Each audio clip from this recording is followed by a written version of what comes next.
Deep in the heart of Whispering Woods, where sunlight dappled through the leaves like scattered gold coins, lived a small rabbit named Pip. Now, Pip wasn't like the other rabbits. While they were content nibbling clover and digging burrows, Pip's heart thumped with a thirst for adventure. His ears, longer than most, twitched at the faintest whisper of a distant tale, and his nose, perpetually wiggling, yearned to smell the scents of lands beyond his cozy warren. One sunny afternoon, a shadow fell over the woods, a shadow so vast it swallowed the sunlight whole. The birds fell silent. The cheerful babbling of the brook hushed to a fearful whisper. The rabbits of Whispering Woods froze, their hearts pounding in their chests. Towering over the tallest trees was a giant, his head wreathed in clouds and his footsteps shaking the very earth.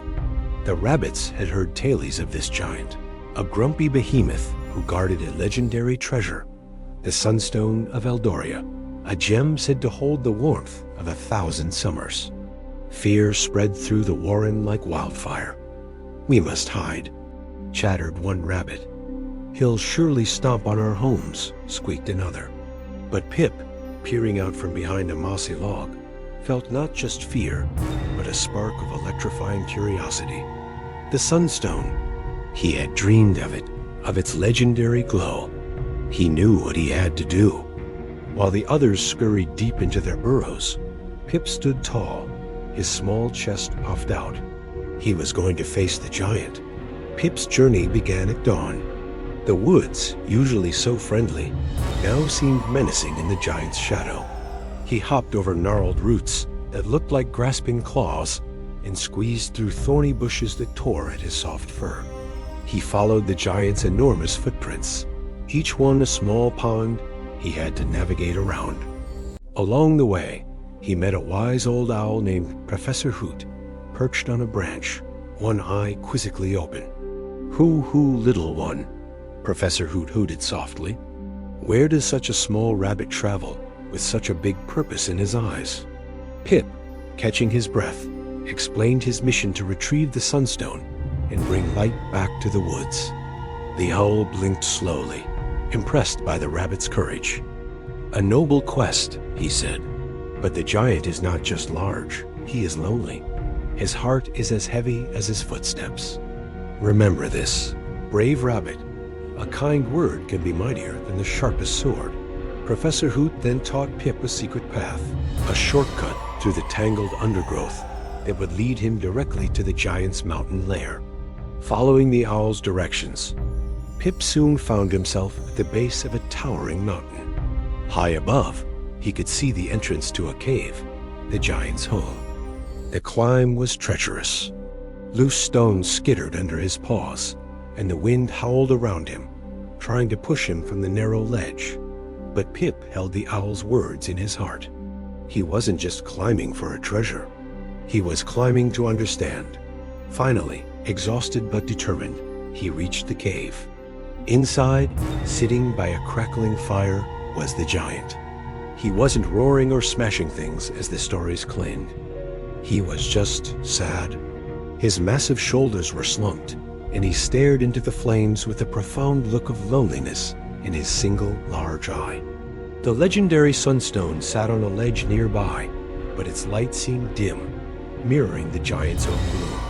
Taking a deep breath, Pip hopped forward.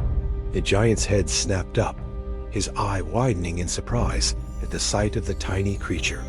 A low grumble rumbled in his chest. "What do you want, little pest? Have you come to mock me too?" Pip's heart hammered, but he stood his ground. "No, sir," he said, his voice small but clear. "I came because the woods are dark, and everyone is afraid. But you don't look very happy either." The giant was taken aback. No one had ever spoken to him like this. They either ran in terror or threw rocks from a distance. "Happy?" he scoffed. "Why should I be happy? Everyone fears me. No one ever talks to me.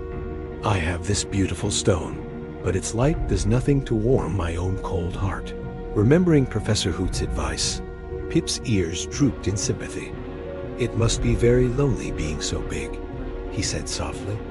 I'm small, and sometimes even I feel lonely in a crowd. But I have my friends. We share stories and play games. Have you ever tried sharing a story? The giant blinked his huge eye. Share? He had never shared anything but his shadow and his grumpy silence. Seeing his chance, Pip started to talk. He told the giant about life in Whispering Woods, about the taste of sweet dew on a clover leaf, the fun of a chase through the meadow, and the warmth of snuggling with his family in the burrow. He told jokes he'd heard from the squirrels and sang a little song the crickets chirped at night. The giant listened, utterly captivated. A strange feeling began to stir within him, a warmth that had nothing to do with the fire or the sunstone. A small rumbling sound started in his chest, and to Pip's astonishment, it turned into a chuckle, then a full-bellied laugh that shook the cave.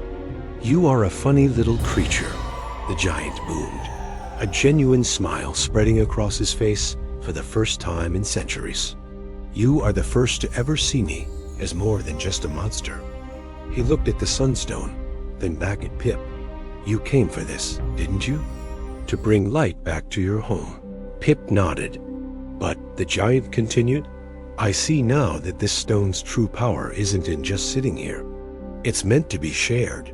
With a gentle hand, the giant picked up the sunstone and offered it to Pip. As he did, something magical happened.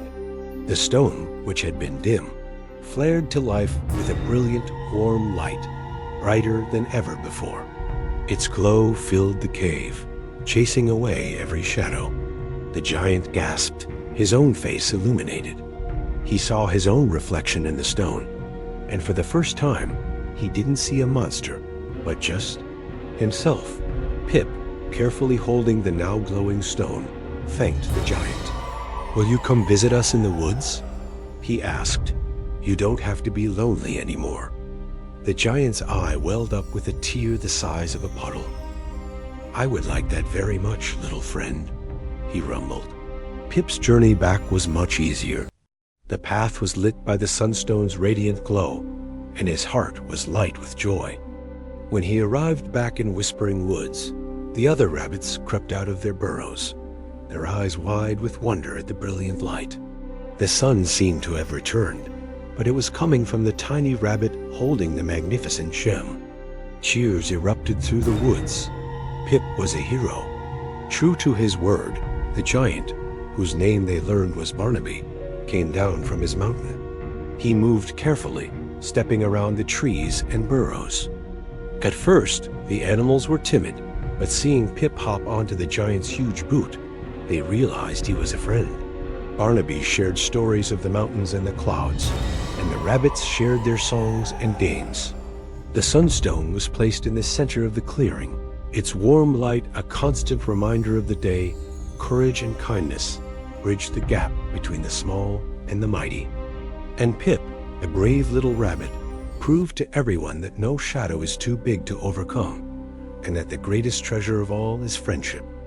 Thank you so much for watching. If you enjoyed Pip's adventure, don't forget to like this video, subscribe to our channel for more stories, and hit that notification bell so you never miss an update. See you next time.